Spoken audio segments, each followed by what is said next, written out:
How's everybody doing? Great to be learning with you on a Thursday. Yom Hamishi. Let's light up the darkness. Who's in the house on a Thursday? What's going on? Facebook. There we go. Bella in Florida, Yehud in South Carolina, Bill in mid-Missouri, Joe in the Inland Empire, Guy in Ohio, Melissa in Great Neck, Paul in the Great Northwest, Shandora in the Bronx, Jonathan in California, John in Maine, Frank in San Pedro, Marjorie in Georgia, Ella's here, Aoife in Florida, Marie in Freeport, Lucy in Minnesota, Gwen in Michigan. Welcome, everybody. Our daf is page Lamed Vav, right? Page 36. Yeah, page Lamed Vav, daf Lamed Vav. Here in Tractate Bava Metzia, the 22nd volume of the Talmud. We're going to pick it up at the bottom of page 35b. Continuing our discussion of Mishnah number 2 here in chapter 3. The Mishnah taught that if I rent a cow from you and then I lend the cow, right? It's borrowed from me by my friend. So as a renter, since you're getting paid for me using the cow, I have a diminished degree of responsibility compared to the borrower. The borrower, no matter what happens to the cow while he's borrowed it, he's going to have to make good if he can't return the cow. So the Mishnah said, strangely enough, that since the borrower, and then the cow died of natural causes while it was with the borrower, so he's going to owe me, the renter, a cow. I don't owe you because the cow died of natural causes. All I had to do is swear an oath to you that the cow died of natural causes, and you don't get anything, but I get the value of a cow from the borrower. That's what the Mishnah said. The law is actually not according to the Mishnah. Basically, what's something that ended up happening is the owner can say to me, I don't need your oath. I want the borrower to make me whole with the cow. That's probably Reb Yossi, and that is the halacha. Okay, let's get to it. So we picked this up near the bottom of page 35b. So apropos the situations described in the Mishnah, Rabbi Yirmiyah says, if the renter and the borrower each took a false oath and are liable to bring offerings for their false oaths, then there are times that both are liable to bring a sin offering. Now we're on 36a. And there are times that both are liable to bring a guilt offering. And there are times where the renter is liable to bring a sin offering. The borrower is liable to bring a guilt offering. And there are times that the renter is liable to bring a guilt offering. And the borrower is liable to bring a sin offering. So the Gemara explains just a little bit about the difference between sin offerings and guilt offerings. We'll actually take a pause and go into a little more detail in a moment. So the Gemara says, how so? Well, one who takes a false oath that involves the denial of a monetary matter, he is liable to bring a guilt offering. One who takes a false oath on an utterance of the lips that involves no denial of a monetary debt, right? There's no monetary component to it, but he swore a false oath, he is liable to bring a sin offering, right? So monetary matters lead to guilt offerings, non-monetary matters lead to sin offerings. Sin offerings are also distinguished in that the basic reason you bring a sin offering is for the unwitting transgression of a prohibition or of a Torah law, that if you violated it intentionally, the punishment would be kares, right? Excision or death at the hands of the heavenly court, not death at the hands of an earthly court. So in that situation, if you did it intentionally, you're not able to bring a sin offering for atonement. You can still make atonement, and you'll need to make atonement, but the sin offering is off the table. Now, sin offerings, guilt offerings, these have both been off the table since the temple was destroyed by Rome in the year 70, nearly 2,000 years ago. But when the temple was standing, then you could make atonement for certain kinds of transgressions by way of these offerings, in addition to thanksgiving offerings, peace offerings, elevation offerings, etc. So now we're just distinguishing the sin offering from the guilt offering. The guilt offering is brought, there are 6 situations where you can bring a guilt offering. One of them is that it is a monetary matter and that you swore a false oath. Now, with the guilt offering, it doesn't matter whether you did it intentionally or unintentionally, the guilt offering will still apply. The sin offering only applies in a non-monetary matter where you swore a false oath and you did so unintentionally. Okay?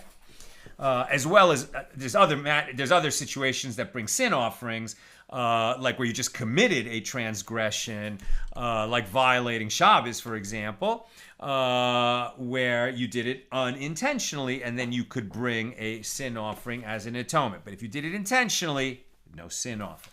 Okay, so here in the case where we're still talking about the case of the Mishnah, so you own the cow, I rented the cow from you, and Reuven borrowed that cow from me, and then it died while it was in Reuven's custody.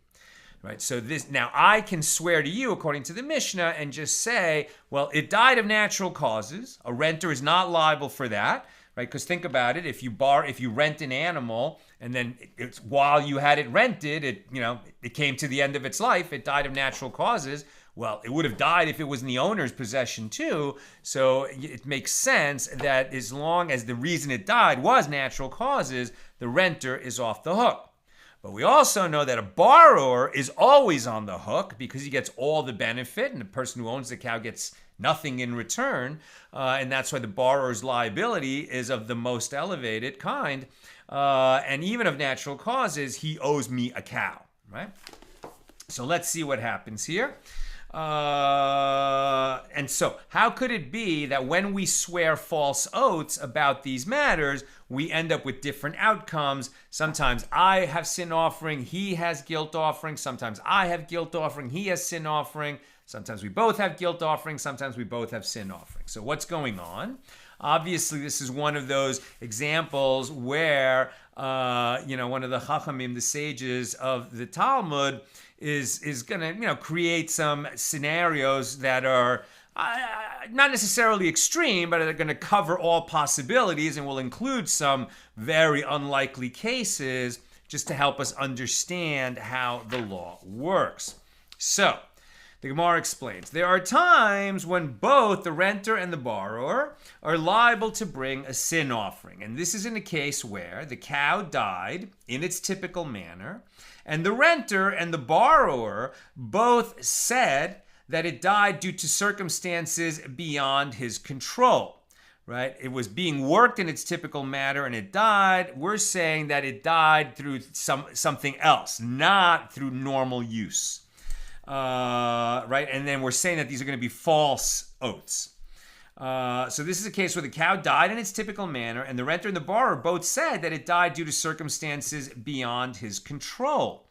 Now, if we're talking about a sin offering as opposed to a guilt offering, didn't we say that guilt offerings apply in monetary situations and sin offerings only apply in non-monetary situations? So why, if we're talking about renting a cow and borrowing a cow and making good on a cow, how could this be a non-monetary situation? Very interesting. So we both said that we falsely swore that it died due to circumstances beyond our control, which is different than dying in its typical manner. So the renter, who in any case is exempt from paying, whether it died of natural causes or due to circumstances beyond his control, like let's say a tornado came. So the renter is off the hook for either one of those conditions. So he is liable to bring a sin offering for taking a false oath because there is no monetary component to that false oath, whether it died of natural causes or circumstances beyond the renter's control. Either way, the renter is exempt, but he has to bring a sin offering for swearing a false oath because he swore a false oath. There's no monetary component to that. Now, what about the borrower? The borrower is liable in any case, whether the cow died of natural causes or circumstances beyond his control. Either way, the borrower is liable to pay. So the fact that he swore that it was a different cause than what it actually was means he swore a false oath. He has to bring a sin offering to atone for it, but there's no monetary component because he has to pay either way. Now, there are times that both the renter and the borrower are liable to bring a guilt offering. And this is in a case where the cow was stolen from the borrower, and the renter and the borrower both swore that it died due to ordinary labor. And that is a case where both denied a monetary matter, as they are both liable to pay in the case of theft, and both take an oath on a claim with which they seek to exempt themselves, right? Because if it was stolen, they're both liable to pay, the renter and the borrower. And they're saying, what did they say? And they said that it died due to ordinary labor, which I guess even the borrower would not have to pay because he borrowed it with, I'm not sure why the borrower doesn't have to pay on that. I guess he would be exempt also. And so they're swearing false oaths that would get them out of paying, and that's why both of them would bring a guilt offering.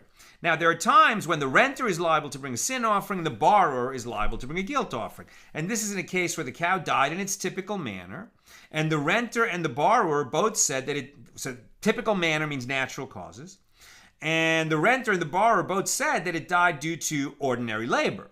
So a renter who in any case is exempt, as he is exempt from paying in cases where the ox was damaged or died due to circumstances beyond his control, which includes natural causes, is liable to bring a sin offering, as the false oath involved no denial of a monetary debt. But the borrower, who is liable to pay when the cow died in its typical manner, attempted to exempt himself with the claim that it died due to ordinary labor, which would exempt him.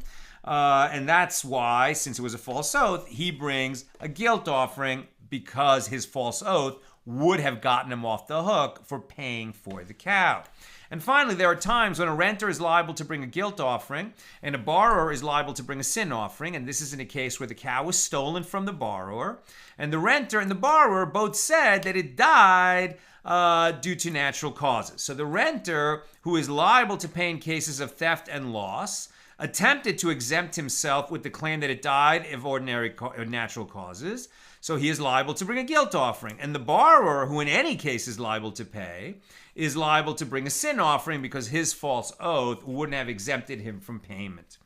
Now, the Gemara asks, what is Rabbi Yirmiyah teaching us with this systematic presentation of these cases? They are merely details based on established Jewish legal principles, halachic principles.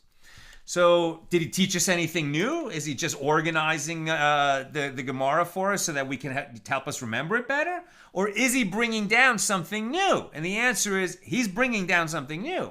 And what is that? And the Gemara answers, his statement serves to exclude the opinion of Rabbi Ami, who says, with regard to any oath that the judges administer, right? Somebody is brought to court and made to swear an oath. With regard to any oath that the judges administer, one is not liable to bring a sin offering for taking a false oath on an utterance. As it is stated in the passage concerning the obligation to bring an offering for taking a false oath, Leviticus 5:4, or if a soul takes an oath clearly to utter with lips. And the Gemara infers the liability to bring an offering for taking a false oath applies only to one who takes an oath on his own initiative, but not when the oath is administered to him by others. And Rabbi Yirmiyah teaches us that the law is not in accordance with the opinion of Rabbi Ami, as one is liable to bring a sin offering for taking a false oath on an utterance that was administered to him by others. Others made him swear an oath, and if he swore falsely, he does become liable to bring a sin offering, even though he didn't take that oath of his own volition, is what Rabbi Yirmiyah is teaching us. Now, it was stated that there is an Amoraic dispute, so a dispute among the Amoraim, who are the sages of the Gemara, later than the sages of the Mishnah. So there is a dispute among Amoraim with regard to a bailee, a custodian, who conveyed to another bailee the deposit with which he was entrusted. Right? So let's say either you asked me to watch something for you, let's say your beautiful fur coat, you asked me to watch it for you, and you asked me as a favor. Okay, so then I'm an unpaid bailee. Or you paid me to watch it for you, in which case I'm a paid bailee. Either case, you asked me to watch your fur coat for you. Then I thought, well, I'm going on vacation. This is such a valuable coat. I don't want to leave it sitting around my apartment. So I asked my neighbor to watch the fur coat for me. So I was your bailee, and now my neighbor is my bailee for your coat. That's what we're talking about. So what happens then? So Rav says he is exempt if I ask my neighbor to watch it for me while I'm away, what you asked me to watch, and then something happens to it. So Rav says the first bailee is exempt from payment in the same cases in which he is exempt when the deposit was in his possession, right? So if I'm liable for theft because I'm a paid bailee, then even if I ask my neighbor to watch it for me without paying him, I'm going to be liable if it's stolen from him because you paid me, right? So whether it was stolen or it was lost or damaged, whatever, while it was being watched by my bailee, says Rav, I'm going to have the same liabilities if the mishap happened to the deposited item when it was in my care or when it was my neighbor's care. I have the same responsibilities. But that's Rav's opinion. Rabbi Yochanan said he is liable to pay even in cases of damage that are due to circumstances beyond his control. Meaning, if it happened while it was in my care, and I would not be liable, fine. But if I then, sub-baileed, as it were, to my next door neighbor, now I have, taken that item that you deposited with me out of the condition that you created when you asked me to watch it. And at that point, even if something that would happen to it when it was lost or stolen, if I would not have been liable for it, for example, if I was an unpaid bailee and it was stolen, I wouldn't be liable for that. But now that I lent it to my neighbor and it was stolen from him, says Rabbi Yochanan, now I am liable because I, didn't watch it myself, but I asked somebody else to watch it. That's Rabbi Yochanan's opinion. Abaye says, according to Rav's line of reasoning, it is not necessary to state his ruling in a case where the first bailee was an unpaid bailee who conveyed the deposit for safeguarding to a paid bailee. As in that case, the unpaid bailee enhanced the level of his safeguarding. Right? If you gave me something and didn't pay me to watch it, now I'm going out of town, I'm nervous about that, so I actually pay my neighbor to watch it. So now he has a higher level of responsibility toward me than I actually have toward you. So when I gave it to a paid bailee, I upgraded the level of safeguarding. But says Abaye, but even in the case of a paid bailee, so a high level of responsibility, who conveyed the deposit for safeguarding to an unpaid bailee, I asked my neighbor to watch it for me as a favor while I went out, where the paid bailee diminished the level of his safeguarding by lending it to an unpaid bailee, by depositing it with an unpaid bailee, still I would be exempt according to Rav. What is if something happened to it while I was with him? And what is the reason? I would be exempt because I conveyed the deposit to a mentally competent person, thereby effectively safeguarding the deposit. When you deposited with me, you weren't expecting that I'm going to watch it 24/7. You're just saying that I'm going to take care of it. And taking care of it might mean that, I have to have somebody else watch it when I'm not available to watch it. And I made sure somebody was watching it. So I did exactly what you asked me to do.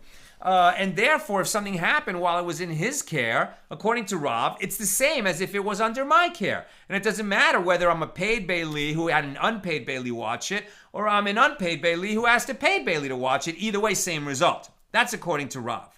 According to Rabbi Yochanan's line of reasoning, it is not necessary to state this ruling in a case where you deposited with me as a paid bailee and I conveyed the deposit for safeguarding to an unpaid bailee.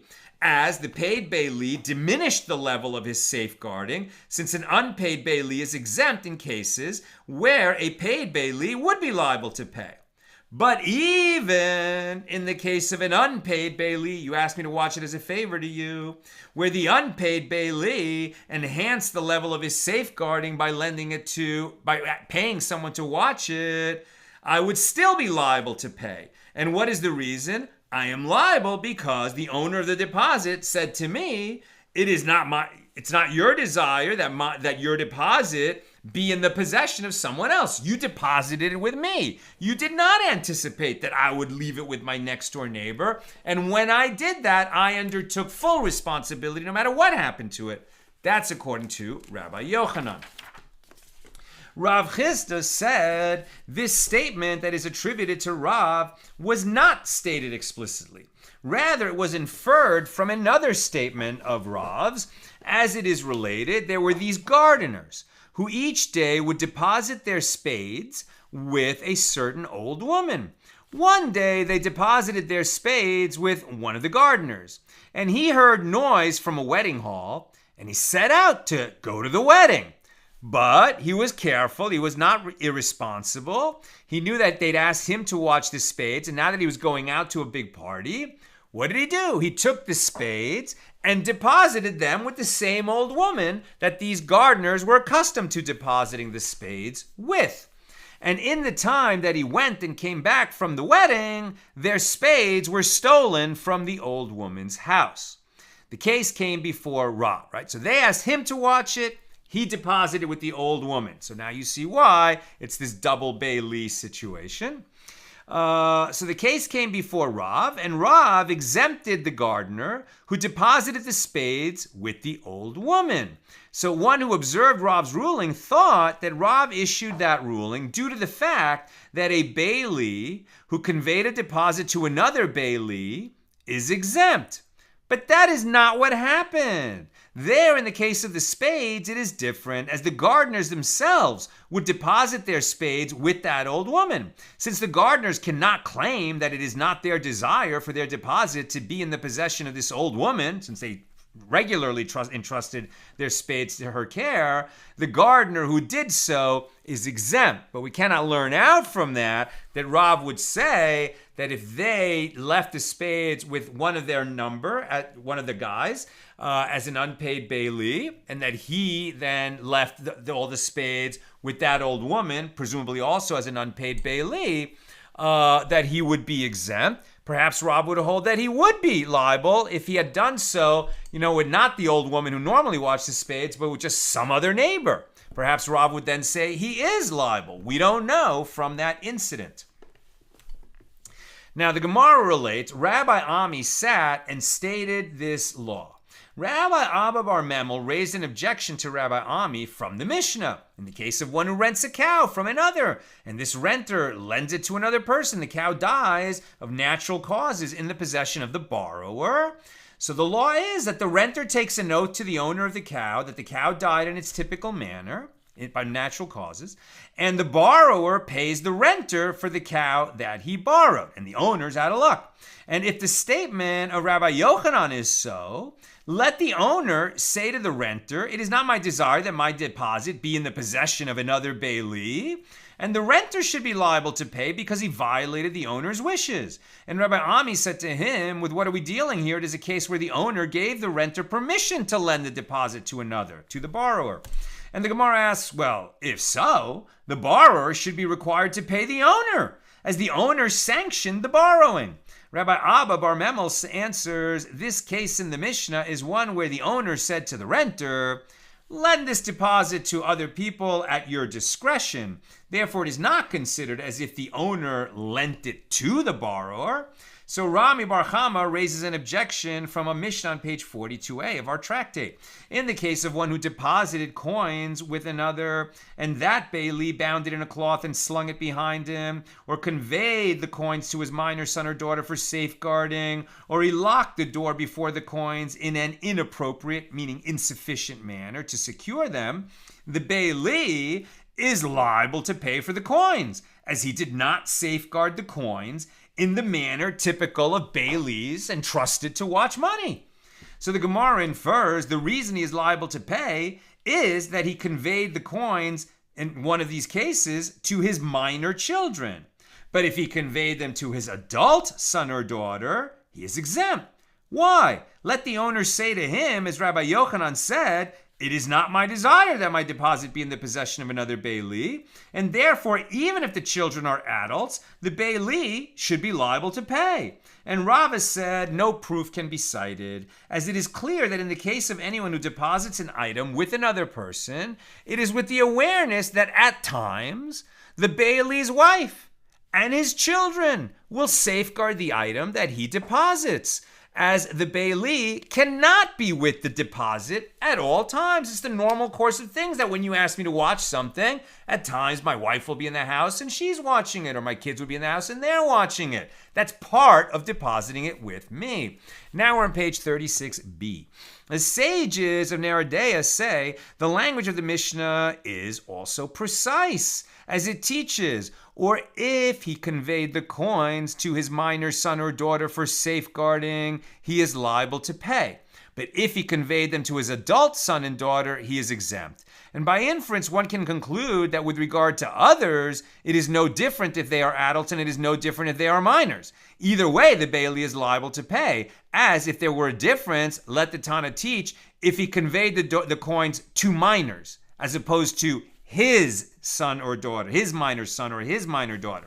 So there's a difference between entrusting people who live in your home to watch this stuff compared to if you passed it to your neighbor to watch, which would be really farming it out to another bailee and change the level of liability. Either way,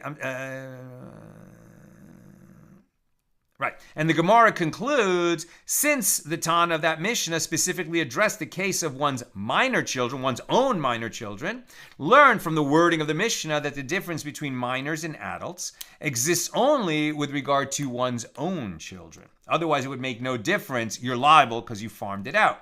Rava says the law is a bailee who conveyed a deposit to another bailee is liable to pay.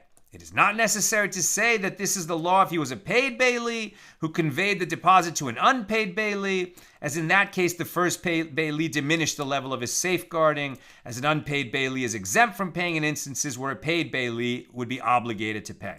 But even if he was initially an unpaid bailee who conveyed the deposit for safeguarding to a paid bailee, the first bailee is still liable to pay. And what is the reason that he is liable in that case? He is liable because the owner of the deposit can say to him, you are trustworthy to me when you take an oath that the item was stolen or lost. But that person that you farmed it out to, I don't trust that person when he takes an oath that the oath is true. And for that reason, when you lend it out outside of your home to another bailee, when you were asked to be this person, I was asked to be your bailee, and then I asked some other person to watch it, someone you don't know or someone you don't trust the way you trust me, I've now undertaken full liability, even beyond the level I would have had when the item remained in my house. It was stated that there is a dispute between the Amoraim in the case of one who was negligent in safeguarding an animal, and it went into a marsh where it was susceptible to thieves and predatory animals. But it died of natural causes despite this negligence, i.e., it was neither stolen nor devoured as prey in the marsh. It would have died wherever it was standing. So you have a case where there was negligence, but the negligence did not cause the death. So what are we going to do about that? So in this case, Abaye says, in the name of Rabba, the bailee is liable to pay. And Rava says, in the name of Rabba, the bailee is exempt from paying. So the Gemara explains. Abaye said, in the name of Rabba, the bailee is liable to pay. And any judge who does not rule in accordance with this halacha is not a judge. It is not necessary to say that the bailee is liable in this case, according to the one who says, in a case where the incident was initially through negligence and ultimately was actually by accident, that one is liable to pay. According to this opinion, it is obvious that the bailee is liable to pay. But even according to the one who says, if the incident was initially through negligence and ultimately it happened due to accident and not due to the negligence, that in such a case one is exempt. In this case of one who took the cow to the marsh where it was susceptible to be eaten as prey, and then it died of natural causes, he is still liable to pay. And what is the reason that he is liable? It is because we say the heir of the marsh killed the animal. The negligence led to the death of the animal, and it was not due to circumstances beyond his control. He shouldn't have left the animal unattended in a marsh where the animal did not belong. Yes, the reason we usually say don't leave your animal unattended in a marsh is because alligators are going to come and eat it. And that's not what happened. It died of natural causes. But what does natural causes mean? We can say that the air of the marsh is unhealthy, and that's what triggered the cardiac arrest of the ox that walked into the marsh. Now, that's according to Abaye in the name of Rabba. Now, Rava says in the name of Rabba, right? So they're both citing these laws in the name of Rabba and coming out with a totally different result. Now, Rava is going to come out with a different result than Abaye did while still citing Rabba. So Rava says in the name of Rabba, he is exempt, and any judge who does not rule in accordance with this halakha is not a judge. It is not necessary to say that the bailee is exempt in this case, according to the one who says in a case where the incident was initially through negligence and ultimately by accident that one is exempt from payment.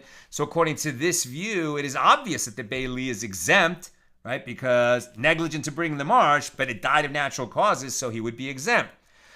But even according to the one who says in a case where the incident was initially through negligence and ultimately by accident that one is liable to pay, here, the bailee is exempt anyway. And why? What is the reason that he would be exempt? It is because we say, with regard to the angel of death, who causes death by natural causes. Okay, very interesting. So whenever you have death by natural causes, we also call that death at the hand of the angel of death. Okay, makes sense. So what is the reason? It is because we say, with regard to the angel of death, who causes death by natural causes, what difference is there to me if the animal was here in the barn, and what difference is there to me if the animal was there in the marsh? The cause of the animal's death was natural, and there is no relevance given to the location of the death. Consequently, the bailee is exempt, right? So there's a famous story, I think there's one like it in the Talmud. I think there's one in non-Jewish mythology as well. Right? But basically, somebody hears that the angel of death is coming for him. And so what does he do? He runs out of town and goes somewhere else to do everything he can to avoid the angel of death.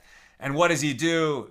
His feet take him right to where the angel of death was having coffee, minding his own business, and now our guy appears, right? In other words, you can't avoid your fate. When it's your time, it's your time.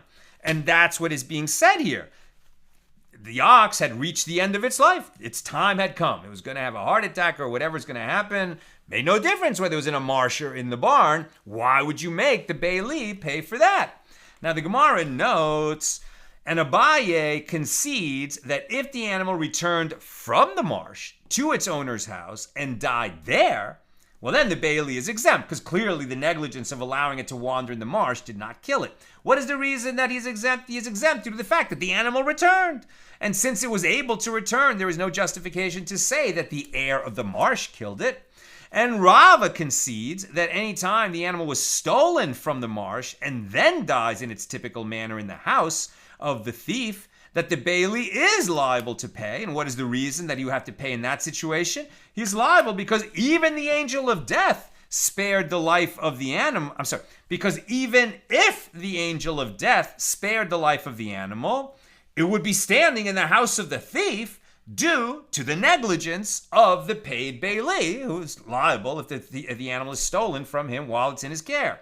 So Abaye said to Rava, according to you, who said, with regard to the angel of death, what difference is there to me if the animal was here, and what difference if the animal was there? How will you explain the exchange between Rabbi Abba bar Memel and Rabbi Ami? as there is that objection that was raised by Rabbi Abba Bar Memel to Rabbi Ami from the Mishnah with regard to one who rents a cow from another and then lends it to a third person. And Rabbi Ami answered him, it is a case where the owner gave the renter permission to lend the deposit. So Abaye now states his challenge. But according to your explanation, let Rabbi Ami say to him that the bailee is exempt because with regard to the angel of death, what difference is there to me if the animal was here with the bailee or there with the borrower? Either way, the animal would have died at that time, so why are we going to assess liability? And Rava said to Abaye, according to you, that you teach that a bailee who conveyed a deposit to another bailee is liable to pay because the owner can claim it is not my desire that the deposit was in the possession of another bailee. So yes, according to that view, there is room to raise the objection.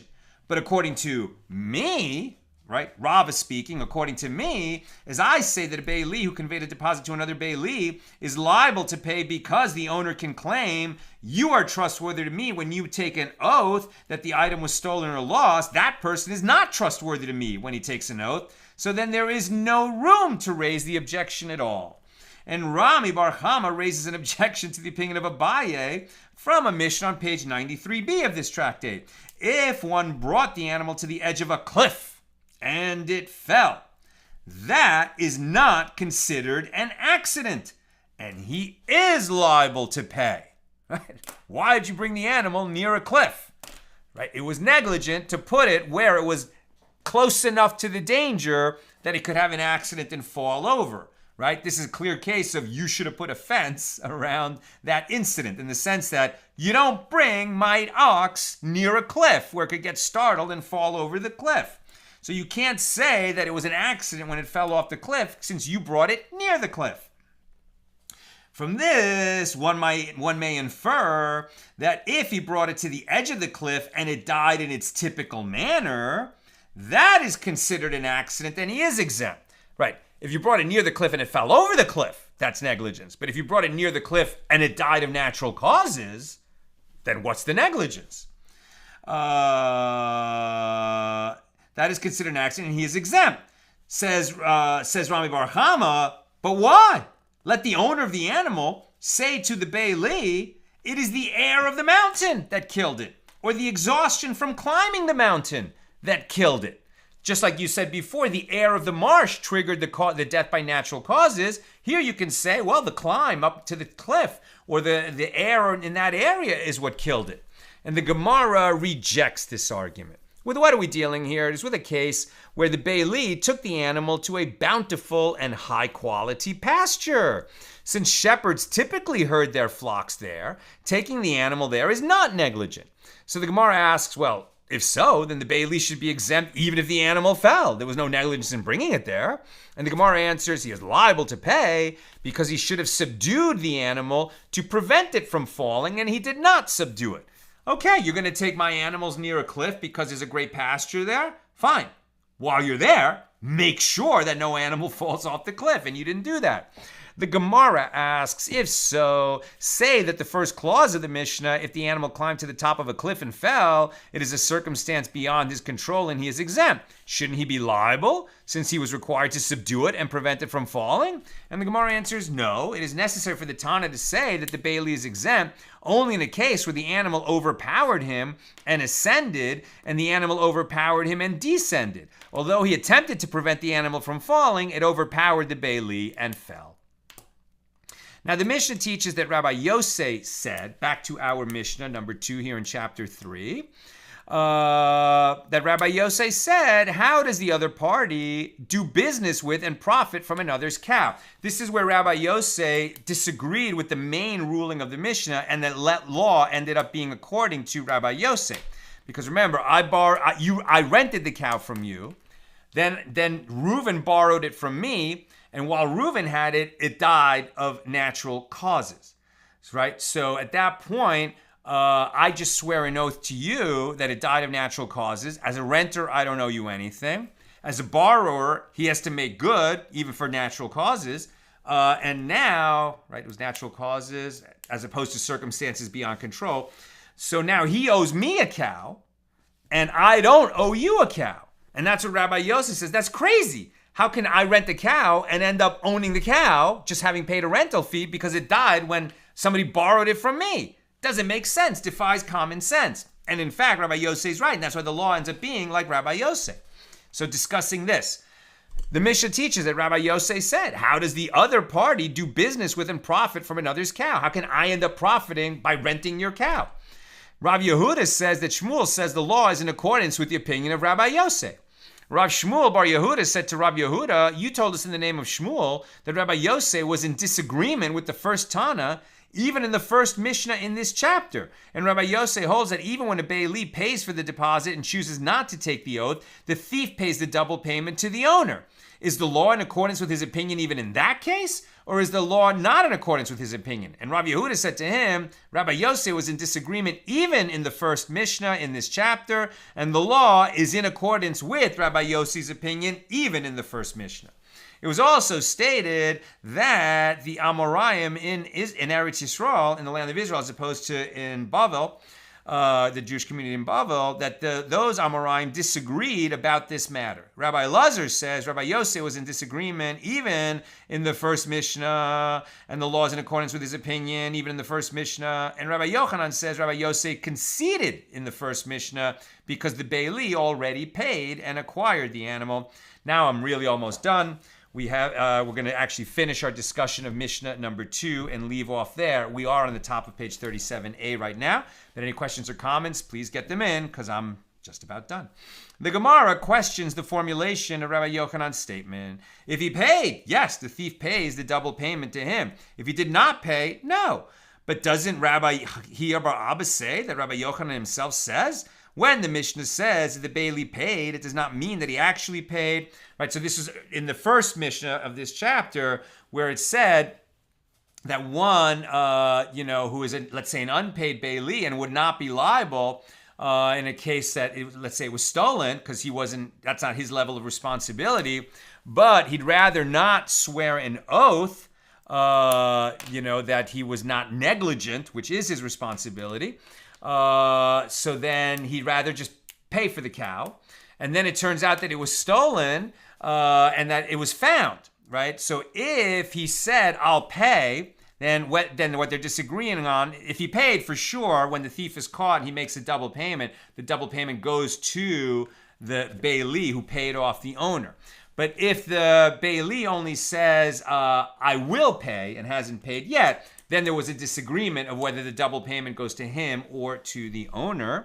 So regarding this, doesn't Rabbi Hiya bar Abba say that Rabbi Yochanan himself says, when the Mishnah says that the bailee paid, it does not mean that he actually paid. Rather, once the bailee said, I hereby choose to pay, then even if he has not yet actually paid, he acquires the double payment. And the Gemara answers, amend the statement of Rabbi Yochanan and say, Rabbi Yossi conceded in the first Mishnah because the bailee already said, I hereby choose to pay. And that concludes our discussion of Mishnah number 2 here in chapter 3. And we'll pick it up tomorrow at the regular Friday time at noon Pacific with Mishnah number 3 here in chapter 3. Okay, let's take a couple of questions. On Bava Metzia 36. Jonathan, what is the purpose of offerings? In the cases where the borrower and the renter lied to the court, we say they're liable, but does this mean the court forces them? I doubt it. So when would they really bring these offerings? I think only under the condition where they feel remorse, yes, and want to reconnect with God or feel whole again or reconnect with the community. Therefore, it seems that contrition and reconnection are the motivations taking both spiritual and physical action. Yes, right? I mean, no one is forcing you to bring offerings. They might tell you, they might rule, they might judge that you are liable to bring the sin offering. But actually bringing it, I don't know that there are cases where the court forces somebody to bring an offering.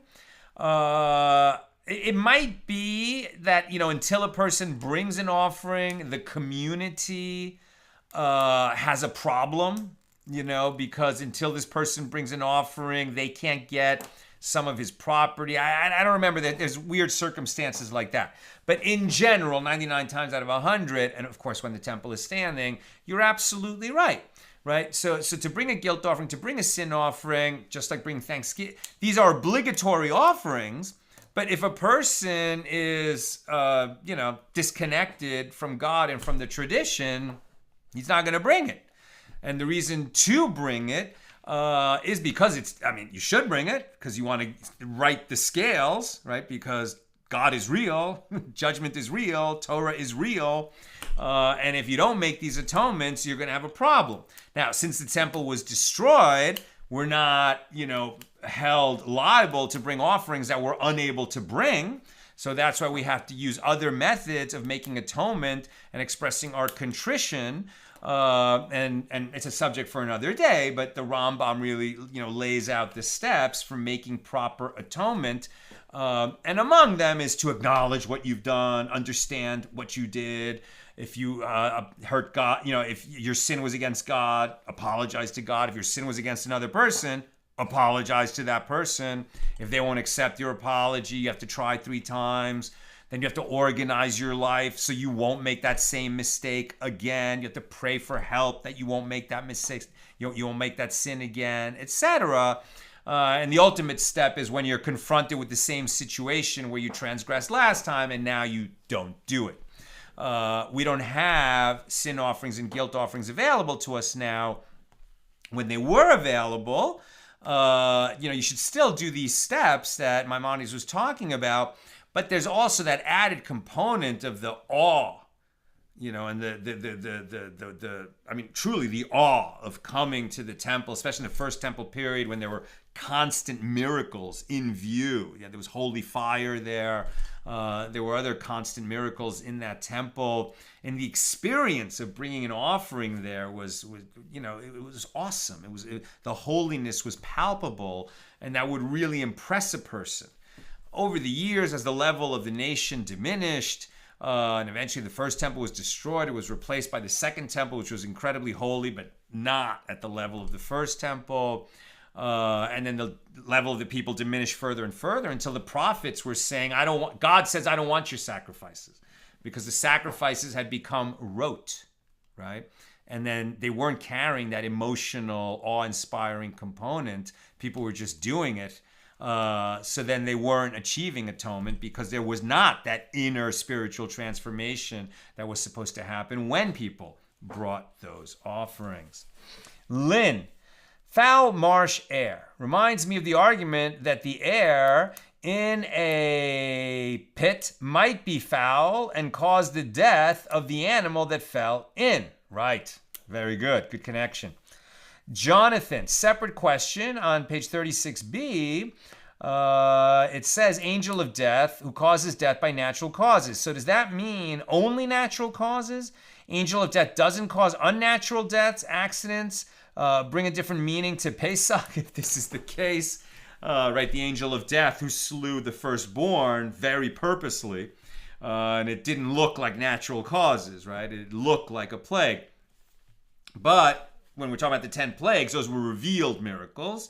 And normally the angel of death is operating in a manner that is not, the revealed hand of God. We have room to say, oh, that was nature at work, right? Because God hides in this world so that it is, by design, by God's design, an act of faith to have a relationship with God. You have to search for God. You have to look for God. You have to look into the events around you and see the hand of God in that, right? God leaves that open for you to do or not do. Free will. But the question is, do we only ascribe deaths that look like natural causes to the angel of death, or does the angel of death take a hand, in other ways? I'm not, it's a great question. I'm not sure what the answer to that is. I would think that God arranges all kinds of things, right? We learn elsewhere in Pirkei Avos that I think Hillel said, because he found a skull, right, floating in the river, and he said, was it Hillel or Akiva, right? Because you drowned someone, you were drowned, right? And people get away with murder, but not in God's eyes. And sometimes they do end up paying a price. And it looks like an accident, but it was arranged by God for a reason. We can't always say that, we never know what's going on because we don't see all the wheels turning the way that God does. So we might call that natural causes. But even if I think what they're saying here is that whenever someone dies, everything is by divine providence. Everything is attributable to the hand of God. So yeah, it looks like natural causes, but it meant that that person had reached the end. Their time had come. And when your time comes, the angel of death is sent to collect you and escort your soul to the next world. I would say that's what they're saying. Rebecca. Natural causes could be seen as deaths willed by God, while other deaths are caused by human deeds or misdeeds. I think that's a great way to look at it also. Very good. And Sharon, it seems like the bailee should keep to a principle similar to avoiding the appearance of impropriety. Don't put yourself in a situation where it might be construed that your actions could even have possibly caused the animal's demise, especially if you're a paid bailee, right? So exactly. You are getting paid to have a heightened sense of responsibility, and if you just ask your next door neighbor to watch it for you while you run out, did you really live up to your responsibility? Doesn't sound like it. On the other hand, people are human. Life happens. And maybe that was the most responsible thing you could do under the circumstances, but maybe it was not sufficient. It would all depend, on the particular situation. Okay, that's what I've got for us today. And with God's help, we'll be together again tomorrow, Friday, noon Pacific, the regular time. Have a good night.